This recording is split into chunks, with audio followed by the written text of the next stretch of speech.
I often spend a lot of time discussing issues circulating around the Islamic world, specifically the Middle East, where a lot of troubles have come out from, including radical Islam, which has been funded by the Muslim Brotherhood and has turned my homeland, which is the Indian subcontinent, into a bizarre form of an application of Islam.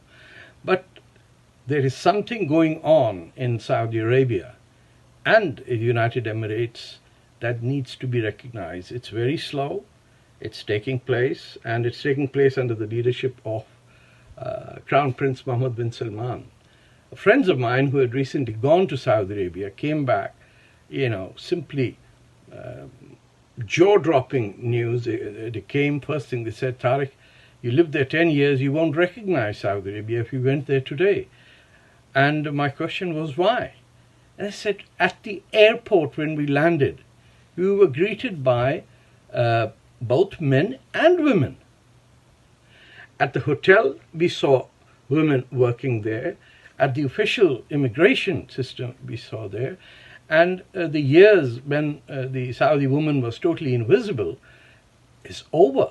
And all this is happening because Crown Prince Mohammed bin Salman, who we lovingly or hatingly, disparagingly called MBS, has changed the view and the makeup of that country. And a very significant thing this is happening in this Ramadan is the Saudi state broadcaster running a television series which is called Harun, the mother of Aaron, about Jews, Muslims and Christians living in a tiny village or a small town on the Persian Gulf, which the Arabs call the Arabian Gulf, and the interaction between the shopkeepers over there, the interaction between the Jewish residents over there at the time of the partition of Palestine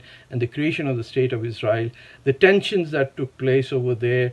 And all of this is taking place by Arab Muslim actors in a sense that does not generate a hatred towards the Jews. This is quite fascinating because up till now, anything that came from official sources, whether it was Egypt or Jordan or wherever, it was always about the evil nature of the Jew, And this is the first time that, if I'm correct, if I'm reading it right, there are being efforts made to normalize the existence of the Arab and the Jew as part of the same fabric in the same lands, and which, by the way, it was not just in the Arab world. This was the case in India as well. My father's adopted sister was Jewish, who then went to live in Israel. So there were times when this friction did not exist. And the other thing that I've noticed is that both the United Arab Emirates and Saudi Arabia are trying to, how should I put it this way, mend fences and normalize relations with the Jewish state of Israel. Now, of course, there are many of my Palestinian friends who are outraged at this, but when I look back and see how many opportunities have been lost by the Arabs in creating a state for the Palestinians, and almost 70 years have gone by, these efforts, if there was a sort of a rapprochement between a Saudi-led rapprochement, which was more of a freer society, more of a place where men and women were recognized as equal genders, and if MBS succeeds in it, it will change our lives forever, because Pakistan, that depends all the time, spreading its hand out to the Saudis and the Emiratis, they too are sick of this behavior. And they have developed not just good relations with, or normalizing relations with Israel, but also with India. For example, the Saudi Arabia food sort of bank. In the future, agreements have been done with the Republic of India.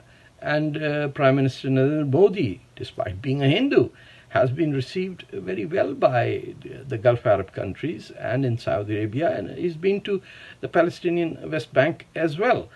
So, in a way, I think Saudi Arabia, cross my fingers, is on the right path under the right leader.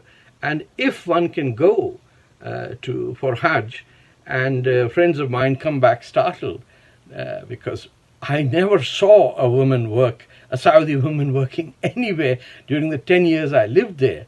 This is very, very welcome for gender relations, for the rebuttal of misogyny that is so prevalent in all the Islamic countries where women are seen as mere possessions.